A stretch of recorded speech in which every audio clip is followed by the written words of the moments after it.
Hello friends, आज हम लोग दिल्ली पुलिस कांस्टेबल के लिए पार्ट 2 वीडियो लेकर आए हैं। और इसमें जो है 20 स्टैटिक और करंट अफेयर का 20 प्रश्न है और आगे आने वाले एग्जामों के लिए बहुत ही महत्वपूर्ण होने वाले हैं ये 20 प्रश्न। तो बहुत ही ध्यान से देखिएगा इस सभी प्रश्नों को। तो आइए देखते हैं सभी प्रश्नों को। जैसे पहला प्रश्न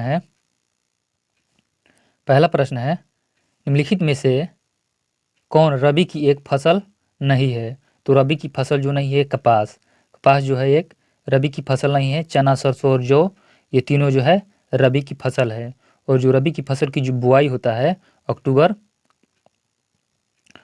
और नवंबर में होता है। और जो खरीफ फसल जो है ये जो कपास जो है कपास एक खरीफ फसल है और इसकी जो बुआई होता है इसकी बुआई जून और जुलाई में होता है। अगला दूसरा प्रश्न है भारतीय क्रिकेट टीम में पहला टेस्ट सेंचुरियन कौन है। तो ये लाला अमरनाथ है भारत के प्रथम टेस्ट सेंचुरियन है। और इन्होंने स्वतंत्र भारत के प्रथम क्रिकेट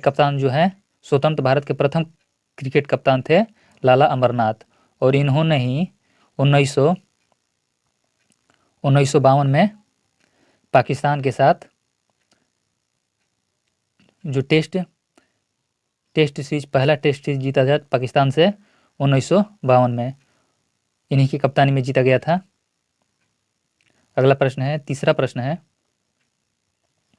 बेसर शब्द निम्नलिखित में से किससे संबंधित है। जो बेसर शब्द है वो मंदिर वास्तुकला से संबंधित है।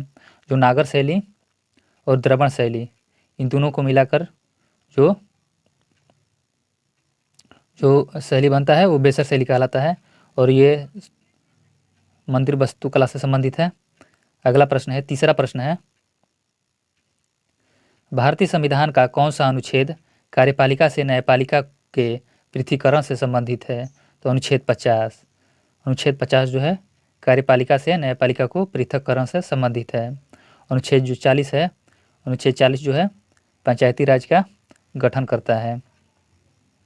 और अनुच्छेद 50 जो है भाग 4 के अंतर्गत आता है।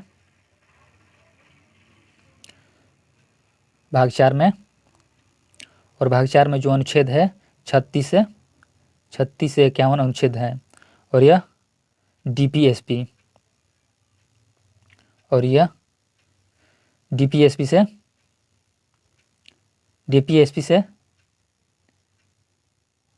संबंधित है। डीपीएसपी यानी राज्य के नीति निर्देशक तत्व से संबंधित है। अगला पांचवा प्रश्न है विश्व मौखिक स्वास्थ्य दिवस प्रतिवर्ष कब मनाया जाता है।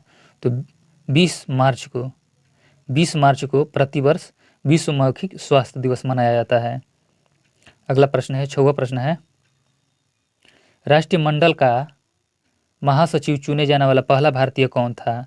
तो कमलेश शर्मा जो थे राष्ट्रमंडल का महासचिव चुने जाने वाले प्रथम भारतीय थे। और इन्हें वर्ष 2008 से 16 के तक इनका कार्यकाल था और यह 5वें महासचिव थे राष्ट्रमंडल का। अगला सातवां प्रश्न है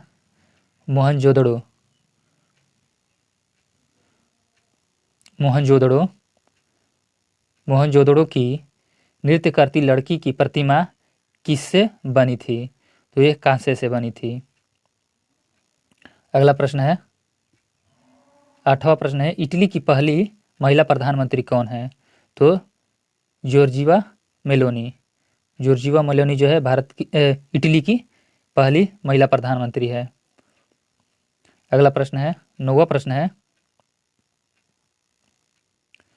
नौवां प्रश्न है भारत में दशकीय जनगणना कराने की जिम्मेदारी किस मंत्रालय को है। तो यह जिम्मेदारी है गृह मंत्रालय को। अगला 10वां प्रश्न है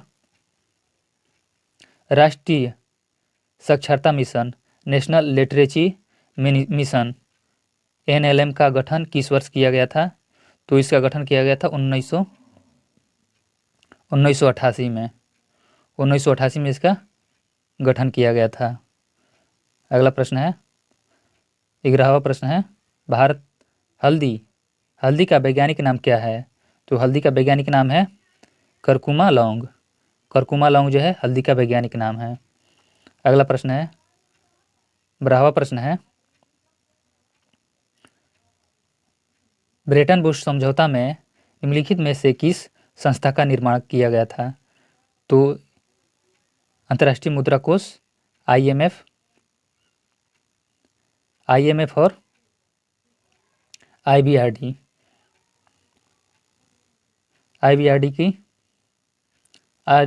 का स्थापना हुआ था और जो इनका स्थापना हुआ था 1944 ईस्वी में।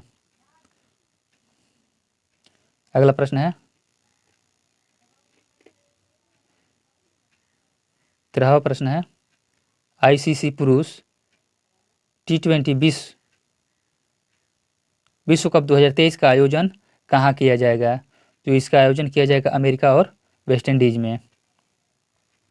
अगला प्रश्न है 14वां प्रश्न है किस वर्ष इंदिरा गांधी विकास अनुसंधान संस्थान IGIDR का उद्घाटन किया गया था? तो 1987 में। 1987 में इसका उद्घाटन किया गया था।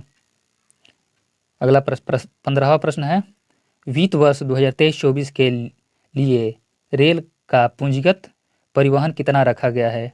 2.4 लाख करोड़ रुपया रखा गया है। अगला प्रश्न है 16वां प्रश्न है वर्ष 1993 में घोषित राष्ट्रीय खनिज नीति ने किस खनिज में निवेश के लिए निजी क्षेत्रों को अनुमति प्रदान नहीं की गई? तो कोयला में निजी क्षेत्रों को निवेश की अनुमति प्रदान नहीं की गई है। अगला प्रश्न है 17वां प्रश्न है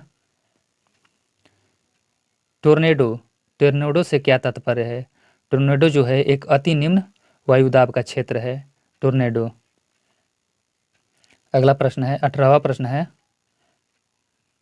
अभिजीत बनर्जी को किस वर्ष अर्थशास्त्र में नोबेल पुरस्कार दिया गया था? तो अभिजीत बनर्जी को दिया गया था 2019 में। इन्हें अर्थशास्त्र के क्षेत्र में नोबेल पुरस्कार दिया गया था। और 2014 जो है इसमें कैलाश सत्यार्थी को शांति के क्षेत्र में नोबेल पुरस्कार दिया गया था। और 2009 में वेंकटरमन रामकृष्णन को नोबेल पुरस्कार दिया गया था। अगला प्रश्न है 20वां प्रश्न कौन सा भारतीय वित्त संस्था शेयर बाजार में निवेशकों की सुरक्षा करता है? तो यह भारतीय प्रतिभूति और विनिमय बोर्ड यह शेयर बाजार में निवेशकों को सुरक्षा प्रदान करता है। अगला प्रश्न है 20वां प्रश्न है भारतीय संविधान का कौन सा अनुच्छेद लोक सेवा आयोग के सदस्यों को हटाने और निलंबन से संबंधित है? तो अनुच्छेद 317 संबंधित है। ये रहे आज के 20 प्रश्न। और ये 20 प्रश्न कैसे लगे इनको कमेंट बॉक्स में बताइएगा।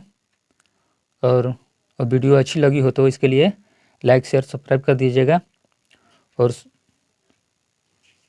लाइक शेयर और सब्सक्राइब कर दीजिएगा। मिलते हैं अगले वीडियो में।